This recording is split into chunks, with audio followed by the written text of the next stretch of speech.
제가 일부 때에 쉐키나 찬양대가 찬양을 합니다. 하는데 7사람이 지휘자와 함께 8사람이 찬양을 하는데, 여러분 그 2부에는 또 할렐루야 찬양대가 찬양을 하는데 늘 대하니까 이게 얼마나 대단하고 놀라운 일인 줄을 잘 모르지, 그죠? 이게 얼마나 대단하고 참 귀하고 놀라운 일인지 모릅니다. 제 발 앞에 머리 하얀 우리 황장님이 서셨던데, 저 연세도 찬양대에서 찬양한다는 거 얼마나 귀한 일인지 모릅니다. 제가 서서 말씀을 전하기 좀 불편해서 앉아서 말씀을 전합니다. 그러다 보니까 이제 키가 좀 낮아졌는데, 원래 위대한 사람은 키를 하늘에서부터 잽니다. 땅에서부터 재는 게 아니고 하늘에서부터 잽니다. 혹시 키 작은 사람이 있으면은 하나님께서는 나를 하늘에서부터 키를 재시는구나 생각하고 위로받으면 좋겠습니다. 몇 년 전에 제가 우연히 TV 채널을 돌리는데 누가 노래를 부릅니다. 내 손에 잡은 것이 많아서 손이 아픕니다 하더라고요. 그래, 저 친구 뭐야? 하고 끝까지 들었는데 그게 미스터 트롯의 임영웅이었습니다. 그로부터 얼마 후에 임영웅은 우리나라 그 트롯계 톱 가수 히어로가 되었습니다. 그리고 그때 부른 그 바램이란 노래, 그 노래가 그들이 말하기로는 임영웅이 이렇게 톱스타가 되고 히어로가 된 전설의 시작이었다, 이렇게 말합니다. 여러분, 역사에 크고 엄청난 사건이 사소하고 우연한 일에서 시작되는 경우가 참 많습니다. 거인 골리앗을 죽이고 하루아침에 온 나라에 히트곡이 된 노래가 있습니다. 사울이 죽인 자는 천천히요, 다윗은 화답하면 좋겠습니다. 어려운 거 아니니까 알면 아는 대로 답을 이렇게 하시기 바랍니다. 사울이 죽인 자는 천천히요, 다윗은 만만히로다. 이런 노래가 온 나라에 퍼져서 유명한 스타가 된 그 계기가 바로 심부름이었습니다. 블레셋과의 전쟁에 나간 형들에게 곡식과 떡을 갖다 주라는 아버지의 심부름을 갖다가 골리앗을 보았고 그 골리앗을 죽였습니다. 외형적으로 볼 때는 아버지의 심부름이지만은 실제로는 하나님의 심부름이었습니다. 그래서 오늘 설교 말씀의 제목을 하나님의 심부름 전설의 시작이라는 제목으로 말씀을 전하겠습니다. 첫째, 하나님께서는 심부름꾼을 찾으십니다. 베들레헴 동네에 그 이새에게는 아들이 8명 있었습니다. 어느 날 선지자 사무엘이 이새의 집을 찾아와서 새 왕을 세우기 위해서 기름을 부으려고 이새의 아들들 전부 제사에 청했습니다. 그러니까 아버지가 아들들을 다 불렀습니다. 그런데 첫째 아들 엘리압이 용모가 잘생기고 키도 컸는데 그가 사무엘 앞에 섰을 때에 사무엘이 마음속에 생각하기를 이가 바로 하나님께서 기름 부으실 자구나 하고는 엉덩이를 들썩들썩하니까 여호와께서 아니라고 하셨습니다. 앉아라. 내가 보는 것은 사람과 같지 아니하니 사람은 외모를 보거니와 나 여호와는 중심을 보느니라. 그래서 첫째 엘리압은 지나갔고 둘째 아비나답이 앞에 지나가니까 하나님께서 사무엘에게 또 땡 하셨습니다. 셋째 삼마가 지나가는데 하나님께서 또 땡 하시고 거기에 온 아들이 7명이었는데 7명이 다 지나가도 하나님께서 택하지 않았습니다. 사무엘이 이새에게 물었습니다. 네 아들이 다 여기 있느냐 물으니까 이새가 그때 말하기를 아직 막내가 남았는데, 전에 개역성경에는 말째가 남았는데 그랬습니다. 막내가 남았는데 그는 양을 지키고 있다고 했습니다. 그러자 사무엘이 그를 속히 불러오라 그렇게 해서 다윗이 불려왔는데, 다윗이 불려와서 앞에 설 때에 그때 하나님께서 사무엘에게 지시하셨습니다. 이가 그니 일어나 기름을 부어라 그랬습니다. 이가 그니 일어나 기름을 부어라. 좀 송구한 표현인데요, 하나님께서 이때 기분이 좀 업되셨던 것 같습니다. 그래서 사무엘이 다윗에게 기름을 붓는 이 장면을 두고 하나님께서 면접의 결과를 이렇게 말씀하셨습니다. 사도행전 13장 22절과 23절의 말씀을 같이 읽겠습니다. 읽는데 맨 앞에 패하시고 나온 저것은 1대 왕 사울을 패하시는 이 뜻입니다. 사울을 패하시고 새로운 다윗을 세운다 이런 뜻입니다. 같이 읽읍시다. 시작. 패하시고 다윗을 왕으로 세우시고 정언하여 이르시되 내가 이새의 아들 다윗을 만나니 내 마음에 맞는 사람이라 내 뜻을 다 이루리라 하시더니 하나님이 약속하신 대로 이 사람의 후손에서 이스라엘을 위하여 구주를 세우셨으니 곧 예수라. 아멘. 내 마음에 맞는 사람이라 내 뜻을 다 이루리라.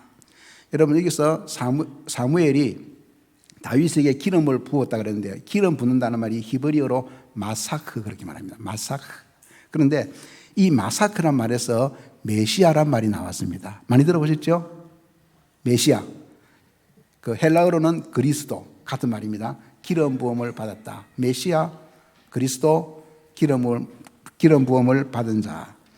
그래서 사무엘이 다윗에게 기름을 붓는 이 순간이 그것은 장차 메시아 그리스도이신 예수님을 예표하는 위대한 장면입니다. 그냥 우리는 이렇게 지나가지만요. 그 속에는 하나님께서 내 뜻을 다 이루라. 그게 무엇입니까? 하나님의 면전에서 이런 그 평가를 받은 다윗을 통해서 하나님께서 자기의 뜻을 이루셨는데 그 뜻의 그 최종 아주 극치는 무엇인가 하면 바로 그의 후손으로 구주 예수님을 보내신 것입니다. 그래서 하나님께서 구주 예수님을 보내시려는 그 뜻을 이루는 심부름꾼으로 택한 사람이 다윗이다 이 말입니다.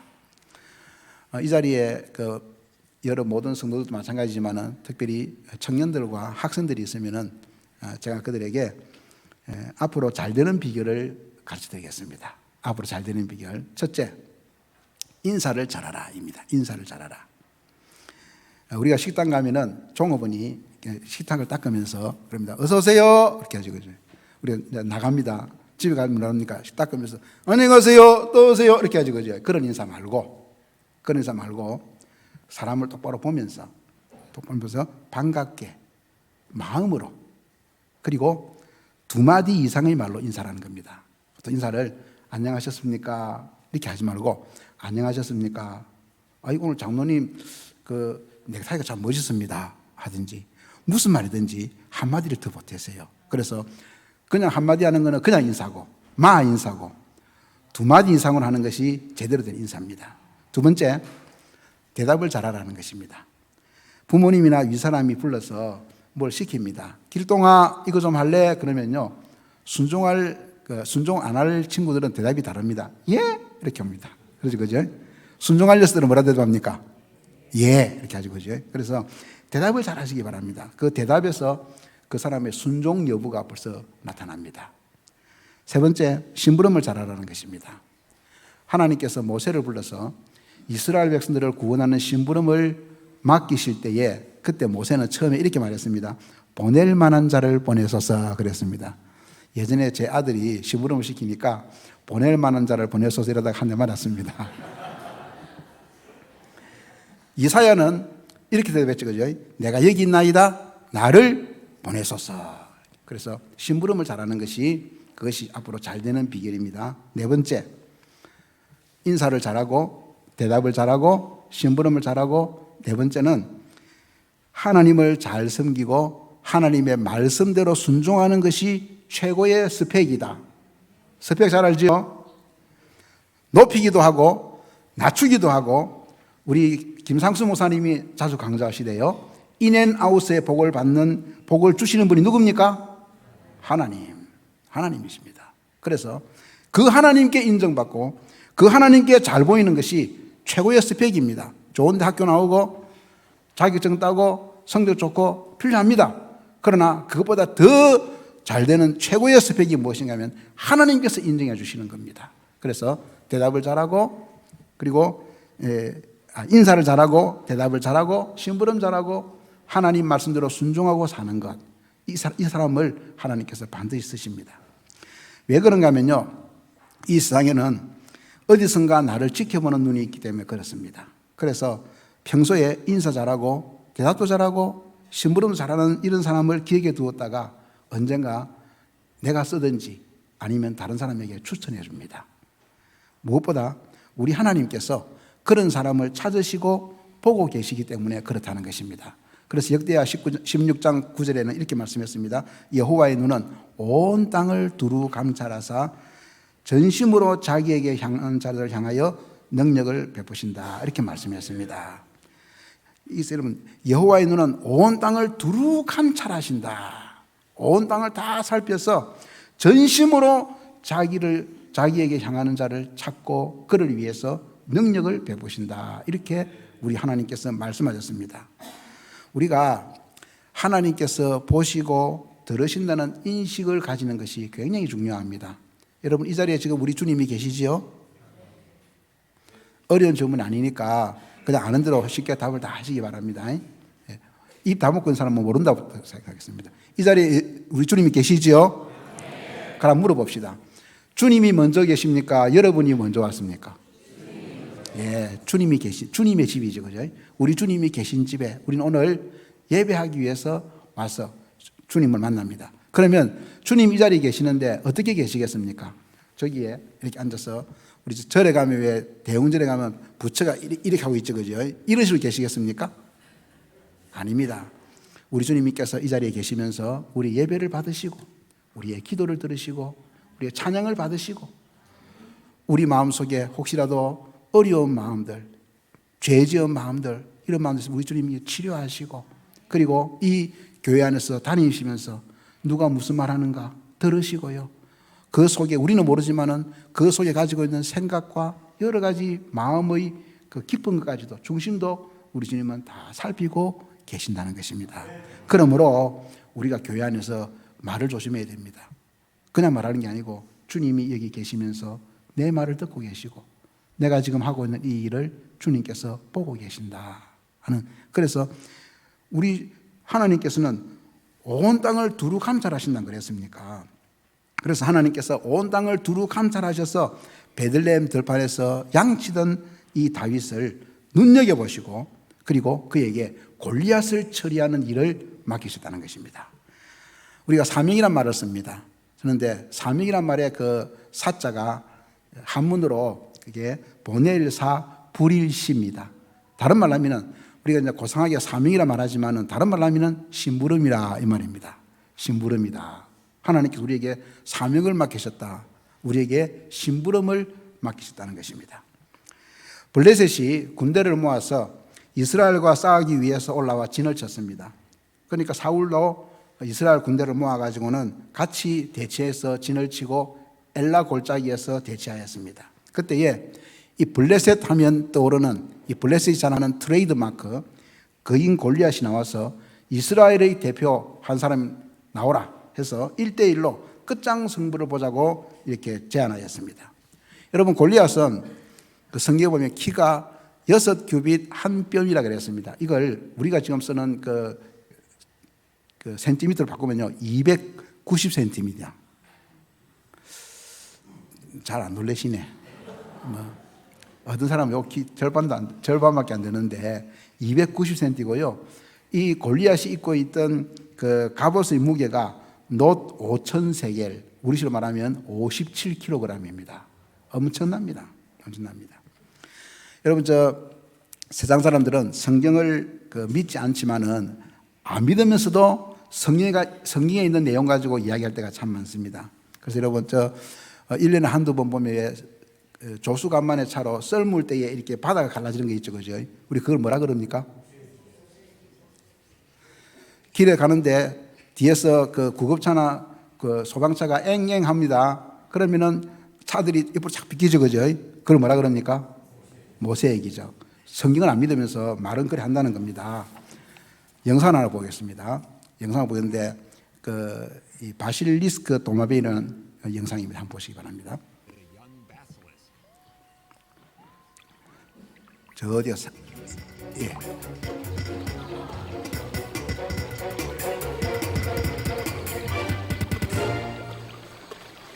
The basilisk is called the Jesus Christ lizard because it can walk, well, really run on water. It bicycles its hind legs, and the tail becomes a counterweight. 하나 물어봅시다. We can't know what the snake is. 저 도마뱀 이름이 바실리스크 도마뱀입니다. 그런데 저 도마뱀에 별명이 있습니다. 뭐겠습니까? 별명. 예수 그리스도 도마뱀. 지저스 크라이스트 리저드입니다. 예, 저 도마뱀도 저렇게 물리를 잘 달리는데 예수님께서 물리로 걷는 것은 당연하지요? 예? 성경을 안 믿는 사람들도 저 도마뱀 이름을 뭐라 붙이다고요? 예수 그리스도 도마뱀. 그 성경을 안 믿는 사람들도요, 이 골리앗이 워낙 근이라는 걸 알기 때문에 조선소에 가면은 배 만들기 위해서 필요한 아주 큰 크레인이 있습니다. 기중기. 그 크레인의 이름이 뭔가 하면 골리앗 크레인이라 그럽니다. 그 울산에 있는 현대조선에 가면요, 거기 가면은 그 거대한 이 골리앗 크레인이 있는데 1600톤을 들 수 있다 그럽니다. 여러분 숫자에 감기 잘 없죠, 그죠? 1600톤이면 승용차 1600대입니다. 1600톤을 들어올 수 있는 이런 거대한 기중기가 있는데 이것의 이름이 뭐라고요? 골리앗 크레인이다. 여러분, 이런 골리앗입니다. 이런 골리앗이 이스라엘 군대를 모욕하면서 소리를 지르니까 사울과 온 이스라엘은 크게 두려워하고 그냥 도망치기 바빴습니다. 이런 골리앗이 아침 저녁으로 나와서 이스라엘 군대를 모욕하면서 야, 한 놈 나와라 이렇게 소리치고 이스라엘은 두려워서 떠는 이런 대치가 40일 동안 계속되었다, 이렇게 성경이 말씀하고 있습니다. 이런 경우에 이스라엘 중에서 그나마 골리앗과 맞설 수 있는 사람은 사울왕입니다. 왜냐하면 성경에 이 사울왕에 대해서 이스라엘 중에서 가장 준수한 사람이고 그의 키는 백성들보다 어깨 위나 더하더라, 이렇게 성경이 말씀하고 있습니다. 어깨 위에 더하더라, 이만큼 더 크다 이 말이죠, 그죠? 요게 보통 센티미터로 25에서 30cm입니다. 그러니까 이 사울이 그만큼 이스라엘 중에서는 가장 키가 크고 또 준수하고 건장하니까 골리앗에 맞서야 될 거 아닙니까? 맞서야 되는데 이 사울왕부터 지금 벌벌 떨고 있습니다. 사울은 하나님께서 자기를 심부름꾼으로 택하셨었는데 이스라엘을 다스리는 왕이라는 심부름을 시켰는데 이 심부름 제대로 못하고 하나님을 실망시켰습니다. 골리앗 앞에서는요, 벌벌 떨고, 그리고는 하나님께서 아말렉을 완전히 멸하라 하는 그 명령에는 순종 안 했지요. 순종 안 하고, 그리고는 또 이 자기 이름을 내고 기념비 세우는 이런 짓이나 하고 다녔습니다. 하나님께서 이렇게 골리앗 앞에서는 벌벌 떨고 하나님께서 시킨 명령, 심부름에 제대로 순종하지 않고 자기 이름이나 내는 이런 사울 대신에 이 건방진 골리앗을 처리하는 이 심부름을 다윗에게 맡기셨습니다. 그것이 다윗의 심부름입니다. 하나님께서 눈여겨보시고 찾아두셨던 이 다윗에게 다윗아, 네가 좀 가야 되겠다. 저 봐라, 저 사울하고 이스라엘 군대가 40일 동안 저렇게 벌벌 떠고 꼼짝을 못한다. 네가 가서 좀 처리해라 하고 하나님께서 이 다윗을 불러서 그 심부름을 맡기셨다는 것입니다. 오늘도 우리 하나님께서는 자기의 일을 맡길 심부름꾼을 찾고 계십니다. 둘째, 이 심부름을 보낸 주인은 하나님이십니다. 다윗이 엄청난 거인이죠. 어려서부터 블레셋이 자랑하는 용사였습니다. 이스라엘 군사들이 40일 동안이나 아침 저녁으로 이 골리앗을 보면서 골리앗이 모욕하는 소리를 들으니까 이들은 지금 공포에 질렸습니다. 여러분, 40일 동안이나 이 골리앗을 보고 골리앗의 고함 소리를 듣고 그것을 묵상하면 어떻게 되겠습니까? 이 이스라엘 백성들은 하나님의 군대 아닙니까? 하나님의 군대 아닙니까? 골리앗이 그랬습니다. 너가 하나님의 군대라면서, 하나님의 군대라면은 이들은 당연히 하나님의 말씀을 생각하고 하나님을 묵상하고 하나님의 능력을 믿어야 되는데 그거는 안 하면서 이 골리앗을 40일 동안이나 보고 묵상하고 그 소리를 들으니까 이들은 벌벌 떨고 있다는 것입니다. 다윗은 어쨌습니까? 다윗은 본문 23절에 보면 다윗이 형들을 찾아와서 형들과 말할 때에 그때에 마침 그랬습니다. 마침. 이 마침이라는 단어는 참 중요합니다. 룻기에 보면은 룻이 보아스의 그 밭에 이를 때도 그 마침이라는 단어 썼는데요. 마침 골리앗이 하는 말을 다윗이 들었다 그랬습니다. 다윗은 이 골리앗의 말을 듣자마자 바로 이 할례 받지 않은 블레셋 사람이 누구에게 살아계시는 하나님의 군대를 모욕하느냐라고 말했습니다. 다윗은 뭘 생각하고 계산하고 따져볼 것도 없이 바로 이 골리앗을 처리해야 되겠다고 마음먹었습니다. 그래서 이 블레셋 사람을 죽여 이스라엘의 치욕을 제거하는 사람에게는 어떠한 대우를 하겠느냐 하고 물었습니다. 왜냐하면 사울 왕과 이스라엘 백성들은 이렇게 벌벌 떨고 있는 골리앗에 대해서 다윗이 이렇게 담대하게 말할 수 있었던 그것은 다윗이 가지고 있던 간단한 믿음의 공식이기 때문에 그렇습니다. 그 믿음의 공식이 무엇인가 하면요. 자막 한번 보여주세요. 저겁니다. 나보다는, 이건 부등호입니다. 이쪽이 더 크다는 뜻입니다. 나보다는 골리앗이 큽니다. 그러나 골리앗보다는 하나님이 훨씬 크다는 것입니다. 예. 이 공식을 다윗은 갖고 있었다는 것입니다. 여러분, 골리앗보다 하나님이 크다는 저 부등호가 몇 개 들어가면 좋겠습니까? 세지 말고요. 세는 20개인데 사실은 20개만 했지만 사실은 무한대죠. 그죠? 골리앗과 하나님을 비교하겠습니까? 예?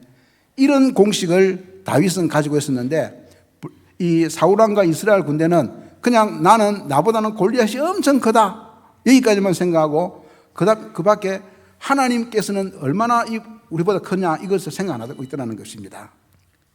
그래서 이런 공식을 갖고 있었기 때문에 다윗은 담대하게 이 골리앗을 죽이려고 마음먹고 나섰다는 것입니다. 여러분은 어떤 공식을 가지고 세상을 살아가고 있습니까? 성경 말씀 한번 읽겠습니다. 빌립보서 4장 6절 말씀입니다. 같이 읽읍시다. 시작. 아무것도 염려하지 말고 다만 모든 일에 기도와 간구로 너희 구할 것을 감사함으로 하나님께 아뢰라. 제대로 읽으려고 그러면요, 두 가지 단어에 여러분이 잘 유의해서 읽게 됩니다. 아무것도 염려하지 말고 다만 모든 일에 예외가 없다는 것입니다. 예? 아무것도 여기는 포함 안 될 게 없습니다. 아무것도 염려하지 말고 다만 모든 일에 기도와 간구로 너희 구할 것을 감사함으로 하나님께 아뢰라 그랬습니다. 이런 찬송이 있죠. 기도할 수 있는데 왜 걱정하십니까? 기도하면서 왜 염려하십니까? 기도할 수 있는데 왜 실망하십니까? 기도하면서 왜 방황하십니까? 이런 찬송도 있습니다. 기도는 우리의 능력 빛으로 인도하니 앞이 캄캄할 때 기도 잊지 마세요. 여러분, 앞이 캄캄할 때 뭘 잊지 말라고요? 알면 다 봤어요. 앞이 캄캄할 때 뭘 잊지 말라고요? 기도. 예, 기도. 내 앞에 닥쳐와서 아침 저녁으로 소리치는 골리앗만 바라보고 묵상하지 말고요. 그 골리앗보다 훨씬 크신 나에게 그 골리앗을 처리하라고 심부름을 맡기신 우리 주님의 능력의 하나님을, 하나님의 말씀을, 하나님의 약속을 믿고 묵상하기 바랍니다.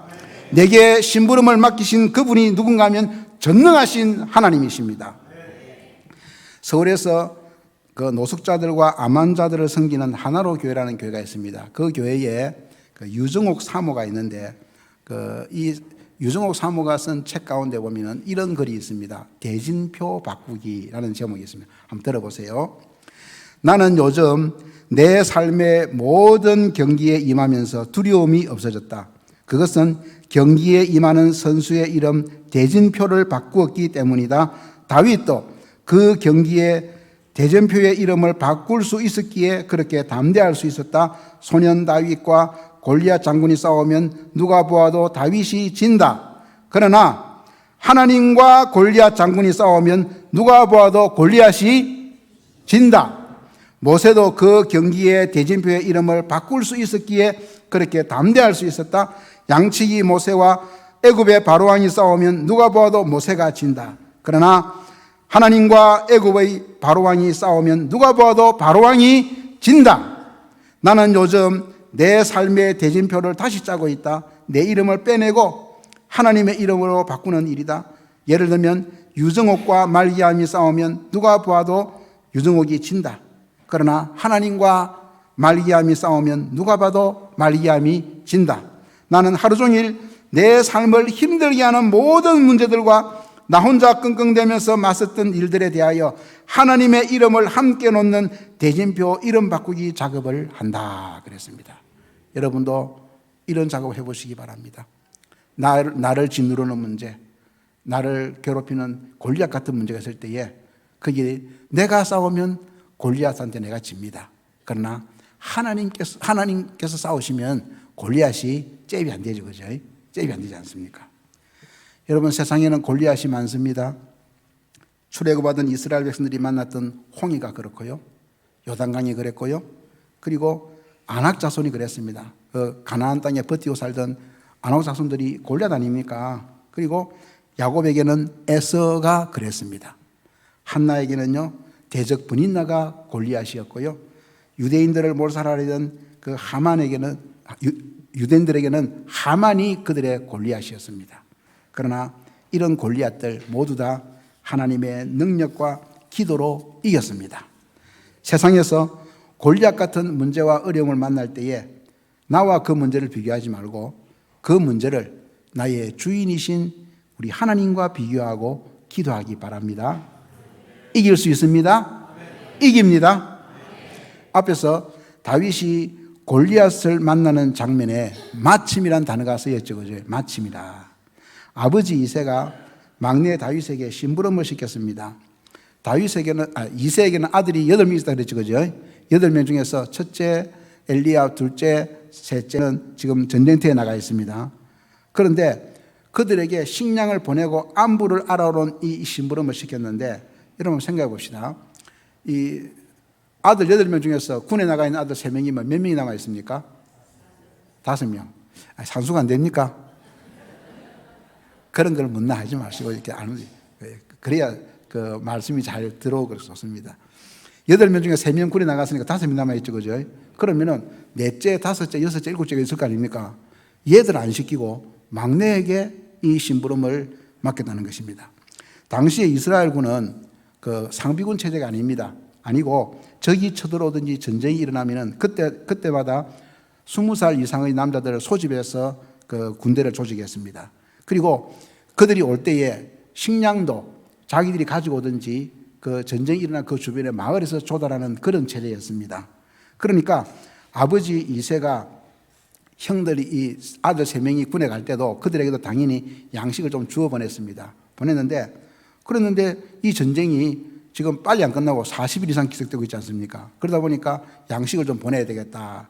그래서 그 다윗에게 이 심부름을 시켰습니다. 그런데 아까 그 말씀드린 것처럼 아버지 이새는 이상하게 그 들여서 양치는 막내 이 다윗을 골라서 그런 심부름을 시켰습니다. 사무엘이 그 집에 찾아와서 기름 부으러 왔지 않습니까? 왕을 세우는 기름 부으러 왔을 때도 그때도 들여서 양치고 있던 막내 다윗은 부르지 않았습니다. 이스라엘 그 산업에서 목축, 양치는 이 일은 아주 힘들고 사회적인 지위가 낮은 사람들이 하는 직업이었습니다. 그래서 3D 이런 직종이 있지 않습니까? 그런 직종입니다. 그런데 그런 양을 치는 일이 양만 치는 게 아니고 다윗이 그 뒤에 고백한 것처럼 사자나 곰이나 이리가 와서 이 양들을 해치려고 하지 않습니까? 그런 위험한 일입니다. 그런 위험한 일을 하필이면 막내에게 맡겼습니다. 그리고 사무엘이 자기 집 찾아와서 차기왕으로 사울을 이은 차기왕으로 기름 부었지 않습니까? 기름 부었는데 그럼에도 불구하고 이 다윗에게 계속해서 양치는 일을 하게 하고 심지어는 이 위험한 전쟁터에 심부름을 보냈습니다. 제 생각에 이 아버지 이새는 좋은 아버지는 아닌 것 같습니다. 이 이새와 함께 그 8아들 중에서 첫째, 둘째, 셋째 이름이 나와 있지 않습니까? 엘리압, 아비나답, 삼마, 이 4사람은 이름은 성이 나와 있지만요, 별로 한 일 없는 그냥 이름입니다. 마 이름. 다만 다윗이 누구인가를 나타내기 위해서 쓰이는 이름. 이 세 형들의 막내 동생이었다. 이새의 아들이었다. 그래서 성경에 보면요, 이새의 뿌리에서 이런 말 나오지 않습니까? 메시아를 예언할 때에. 아주 정말 이새를 대우해서 줬는데, 그러나 이새가 한 일은 별로 없습니다. 심지어 형들은 이 심부름 온 그 다윗이 골리앗을 막 죽이겠다 하니까 이 다윗을 향해서 이 교만하다, 이놈하고 이렇게 오히려 형들이 비난하지 않습니까? 여러분, 이렇게 불합리한 심부름, 해필이면 남아있는 아들 5명 중에서도 막내에게 이런 위험한 심부름을 시켰다. 이해가 안 됩니다. 그런데 이런 불합리한 심부름 속에 놀라운 하나님의 계획이 있더라는 것입니다. 여러분, 이게 중요합니다. 그래서 로마서 8장 28절에 보면 이렇게 말씀하고 있습니다. 우리가 알거니와 하나님을 사랑하는 자, 곧 그의 뜻대로 부르심을 입은 자들에게는 모든 것이 합력하여 선을 이루느니라. 선을 이루느니라. 아버지가 그 다윗에게 심부름 시킨 건 이상하게 보입니다. 왜 저런 일을 다윗에게 맡기지? 그러나 다윗은 그 일을 잘 감당했는데 그 속에는 하나님의 놀라운 계획이 숨어 있더라는 것입니다. 여러분, 야곱에게는 아들이 12명 있었지 않습니까? 12명 있었는데 12명 있는 이 아버지가 그 아들을 사랑하는데 좀 잘못된 사랑을 했잖아요. 편애를 했습니다. 그래서 끝에 있는 그 요셉과 베냐민에게는 채색 옷을 입혔다 그랬습니다. 그러니까 위에 있던 형들이 채색 옷 입은 이 요셉 볼 때 얼마나 미웠겠습니까? 시기하나 했습니까? 결국 팔아버리지 않습니까? 그런데 하나님께서는요, 이새의 아들 8명 중에서 이 마지막 다윗에게, 막내에게 기름을 부으셨습니다. 여러분, 이건요, 채색 옷하고는 비교가 안 됩니다. 기름을 부었다. 자기 왕으로 세우겠다는 이 놀라운 표를 다윗에게 주었다는 것입니다. 형들이 얼마나 속이 뒤틀리겠습니까? 다윗은 아버지가 맡긴 일과 심부름을 야무지게 잘했습니다. 양치는 일도 잘했고 사나운 짐승으로부터 양들을 지키는 일도 잘했습니다. 이 골리앗을 죽인 이 물매 던지는 것, 이 물매도 평소 때 연습했던 거 아니겠습니까? 그 연습했던 그것이 지금 이렇게 쓰일 줄 몰랐습니다. 여러분, 지금 내가 하고 있는 일이 작은 일일 수 있습니다. 그러나 그 일이 앞으로 하나님께서 그 일을 통해서 어떤 일을 이루실지 아무도 모릅니다. 열심히 하시기 바랍니다. 왕으로 기름 부음 받은 후에도 사울이 악령 때문에 번뇌할 때 다윗이 가서 수금을 타서 낫게 하였고, 왕궁에 출입하는 신분이 되었음에도 불구하고 계속해서 천한 일, 양치는 일, 힘든 일을 계속하였습니다. 이새가 다윗에게 형들의 식량 심부름을 시킬 때도 그랬습니다. 이렇게 말할 수 있지 않겠습니까? 다윗이, 아버지, 제가 지금 그런 심부름할 군번입니까? 보낼 만한 자를 보내소서. 제가 지금 누구인지 모르십니까? 이렇게 이야기할 수 있지 않겠습니까? 다윗은 그렇게 하지 않았습니다. 그냥 아버지가 딱 시키니까, 그러니까 아까 대답을 잘하셨죠. 어떻게 대답합니까? 예? 아니고 바로 예, yes sir 하고는 아침에 일찍 일어나서 거기다가 또 자기 지키던 양을요 다른 사람에게 맡기고 갔습니다. 갔는데 이 베들레헴에서부터 전쟁터가 있는 이 엘라 골짜기까지는 거리가 24km쯤 됩니다. 60리 거리입니다. 60리 거리인데, 그런데 이 다윗이 아침에 일찍 일어나서 갔기 때문에 마침 골리앗이 아침 저녁으로 나왔다는 그랬습니까? 이 골리앗이 만나는 시간과 아마 맞추었다고 그렇게 봅니다. 이런 사실들을 볼 때에 다윗은 평소에도 일 잘하고 무엇보다도 작은 일에 충성하였습니다. 다윗은 나이가 어리기 때문에 전쟁터에 나갈 그런 그 나이가 아니지 않습니까? 그리고 더군다나 이 골리앗을 만날 가능성이 전혀 없지 않습니까? 전혀 없습니다. 그럼에도 불구하고 이 아버지의 이상한 심부름을 통해서, 실상은 하나님의 심부름을 통해서 이 골리앗을 처리하는데 다윗이 심부름을 갔습니다. 하나님께서, 야 다윗아, 저희 지금 사울왕과 이스라엘 군대가 자아들이 지금 나와가지고 골리앗 앞에 벌벌 떠고 40일 동안 꼼짝을 못한다. 네가 나가서 네가 저거 좀 처리해라. 네가 좀 나가서 그 심부름 좀 해라. 그래서 다윗이 이 위기 순간에 구원투수로 등판한 것입니다.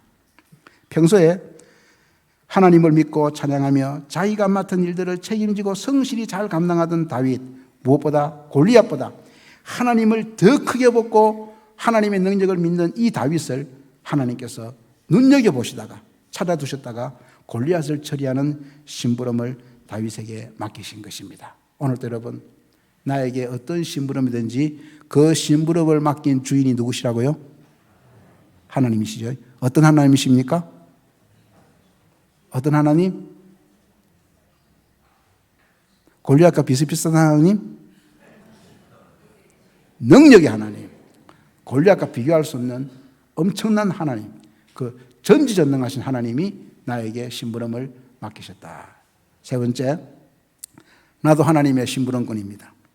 우리가 하는 일들, 특히 하나님과 교회를 섬기는 일들은 모두 하나님의 심부름입니다. 그 심부름의 종류가 어떤 사람에게는 목사고, 어떤 사람에게는 장로고, 어떤 사람에게는 집사고, 권사고, 교사고, 찬양대원이고, 그리고 교회를 섬기는 모든 직분입니다. 자녀를 믿음으로 기르는 것도 하나님의 심부름입니다. 맡겨주신 일, 하나님의 심부름에 대답 잘하고, 예, 대답 잘하고 잘 감당하기 바랍니다. 다윗이 골리앗을 죽이고 전국적인 스타가 되는 날은 미리 예고되지 않았습니다. 하나님께서 하시는 일은 대부분 미리 예고되지 않습니다. 하나님께서 다윗에게 야 다윗, 네 오늘 가서 골리앗 좀 죽여라 이렇게 예고하지 않았습니다. 아버지답지 않은 심부름, 그러나 하나님의 심부름을 잘한 다윗에게 어느 날 하나님께서 그렇게 심부름을 맡기고 그것이 다윗에게는 전설의 시작이었습니다. 요셉이 있지 않습니까? 이 요셉도 그 아버지의 심부름을 잘해가지고 잘했는데 결과가 별로 안 좋았습니다. 형들에게서 종으로 팔렸죠, 그죠? 그러나 그 나중에 이 요셉이 애굽의 총리가 되고 자기 가족을 구원하고 구원 역사에 귀하게 쓰임 받는 이 일의 시작이 그에게도 심부름이었습니다. 성경을 보면요, 이 요셉이 살던 곳이 헤브론입니다. 그 헤브론에서 그 형들이 양을 치러 갔는데 그 양 치러 간 곳이 세겜입니다. 헤브론에서 세겜까지 거리가 80km입니다. 200리. 하여튼 통이 커졌어, 전부 다. 200리. 그런데 세겜에 갔더니 형들이 안 보입니다. 그래서 요셉이 또 물었습니다. 여기서 양치던 우리 형들 못 봤습니까? 물으니까 도단으로 갔다는 겁니다. 그래서 세겜에서 다시 또 도단으로 갔습니다. 세겜에서 도단까지 거리가 20km. 20km. 50리. 합하면은 요셉이 심부름 간 거리가 100km. 여기서 부산에서 경주까지 거리입니다. 이 먼 거리를 심부름 갔는데 결국 안 좋았죠, 그죠? 오히려 형들에게 팔렸습니다. 그러나 이 요셉이 애굽의 총리가 되는 그 전설의 시작이 무엇이라고요? 심부름. 다윗에게 요셉에게 전설의 시작은 어느 날 우연히 심부름을 통해서 그들에게 찾아왔습니다. 하나님의 심부름을 잘하기 바랍니다. 하나님께서 우리에게 맡기신 일들, 말씀대로 사는 일, 교회를 섬기는 모든 일들은 심부름입니다. 맡은 일에 작은 일에 충성하는 자를 하나님께서는 온 땅을 두루 감찰하사 눈여겨보시고 찾아두십니다. 그렇게 다윗을 불러서 골리앗을 처리하여 전국적이고 역사적인 스타가 되게 하셨습니다. 하나님의 심부름을 잘한 다윗에게 나중에 하나님께서는 더 큰 심부름, 왕의 직분을 그에게 맡기시고요. 그의 계보를 통해서 구주 예수님을 보내시는 놀라운 구원 역사를 이루셨습니다. 여러분, 예수님께서 맨 처음 이적을 행하신 갈릴리 가나의 혼인잔치 아시죠?